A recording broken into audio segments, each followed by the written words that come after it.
So BMW's first SUV, the X5, was introduced almost 2 decades ago, in 1999 to be exact. And over the course of the last 3 generations, they've sold 2.2 million units. Now behind me is the brand new 4th generation. Of course, BMW doesn't refer to it as an SUV, they call it an SAV, a sports activity vehicle, because that one right there, the first generation X5, was the first luxury SUV that actually felt like a proper BMW. It felt very car-like and very dynamic when you were sitting in the driver's seat. So the brand new X5 is not only bigger and more comfortable, but also a lot more aggressive and in your face. Gone are the subtleties of the previous generations. This one is really there to make a statement. Just look at the size of that massive single frame grille.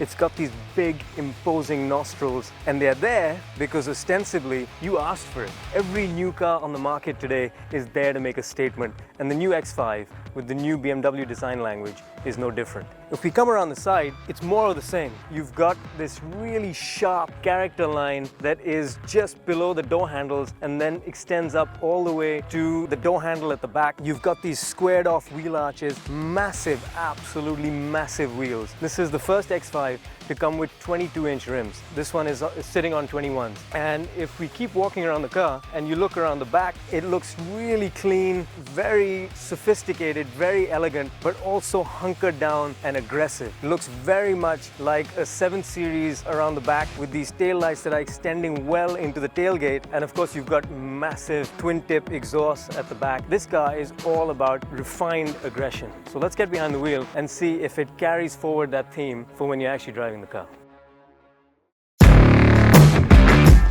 Right, so before we get started, a little bit about the cabin. Now, the first thing that strikes you is this big, massive smart key, which also has a display that gives you any number of functions. You can adjust the ride height before you get into the car to make loading easier. Every single X5 comes with electronic dampers, and the air suspension, which is optional, gives you an 80 mm difference in height. So you can set the car 40 mm lower to load stuff into the boot, and you can increase it by 40 mm to take it off-roading. We're at an off-road park, so we're going to actually take the X5 out and do some off-roading in a little bit, but before that, a little bit about the cabin. This one, of course, is jet black, but they've included a couple of things in here to make it a little more interesting. So you've got this crystal S kind of gear lever. You've got a similar kind of finish in the volume knob as well as in the iDrive control. I'm sitting facing 2 massive 12.3-inch digital screens, so you've got an instrument cluster that is completely digital and actually looks really, really nice. That's a really nicely executed digital instrument cluster. There's a 12.3-inch screen in front of me. You've even gone to the extent there are cup holders in this car which can be cooled and heated. So for your cup of coffee, you can heat it in the morning, and then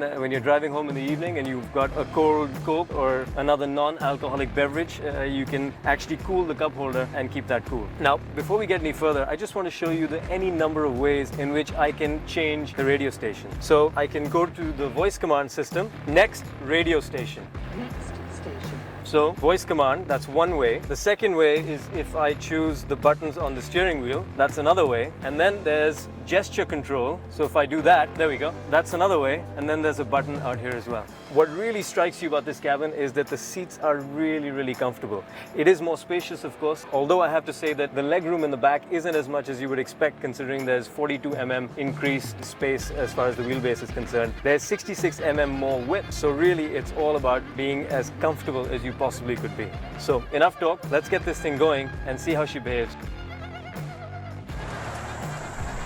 I have to admit that I've always had a soft spot for the X5. This is the SUV that proved that SUVs could be very car-like from behind the wheel. This is the first SUV that was actually fun to throw around when you were sitting in the driver's seat. And for my money, the current generation, or the previous generation now, X5 with the 30D, with the 3-liter turbocharged diesel engine, made it to the 8-speed ZF gearbox, was the ideal car. It's the perfect car if you want to drive yourself, because it's actually really fun and engaging from behind the wheel. It's really comfortable, it's spacious, it's practical, it's utilitarian enough to take you anywhere you want to go, other than if you're going to Leh Ladakh, where maybe you want a little more of an extreme hardcore off-road SUV. But for my money, it was the perfect SUV to drive on a daily basis and also use if you wanted to go out over the weekend. The brand new generation? Does it retain that essence of being an SUV that you can really throw around and enjoy driving on the road? First thing that strikes you is that the comfort levels have definitely increased. It's certainly a lot quieter, it's softer, the seats are more comfortable, and there's, considering we've got tires that are 275, I think 40/21s, there's hardly any tire noise at all. There's hardly any wind noise, there's a lot of insulation. It's really, really comfortable, and it's a really nice place to be. The engine, of course, is very much the same. It's the 3-litre turbocharged with the ZF 8-speed gearbox, 265 horsepower, 600 Nm of torque. It's 0 to 100 in 6.5 seconds, so on paper it's just as fast, but when you're sitting behind the steering wheel and you hit the gas, it doesn't give you that shove in the back like previous generation car did, because it is a little bit bigger, it is a little bit heavier, it's a meaty car, but it's still plenty fast. I mean, you're not going to be wanting for power or torque when you're sitting behind the wheel, but it doesn't have that urgency of the previous generation machine. Also, when you're going around a set of twisty roads, it doesn't feel quite as light or as lit or as chuckable as the previous machine. Having said that, we did go through some mountain roads, and it has an immense amount of grip, and you can throw this car into a bend at any speed and it just hunkers down, it grips and it goes. Four-wheel drive, of course, but very rear-wheel biased, so very driver focused from that perspective. These cars now also have the rear electronic differential, so a locking electronic diff at the back, which also is very driver centric when you're on the road. And then, of course, when you go off-road, it becomes very, very useful when you're in sort of slippery, muddy terrain. And this is, of course, the first X5 which has different off-road modes. For the first time, an X5 comes with multiple off-road modes: sand, snow, gravel and rocks. And they really do work.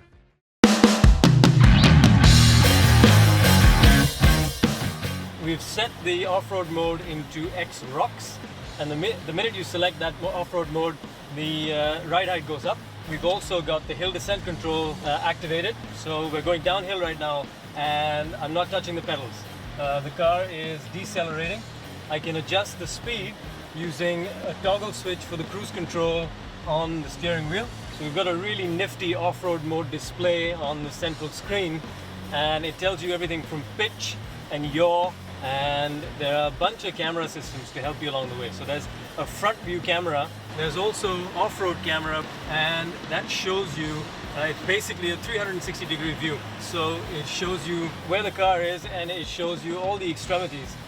So these are some really deep ruts, but between the air suspension, between the raised ground clearance, it's a breeze. And the beauty of the air suspension is that the damping is phenomenal.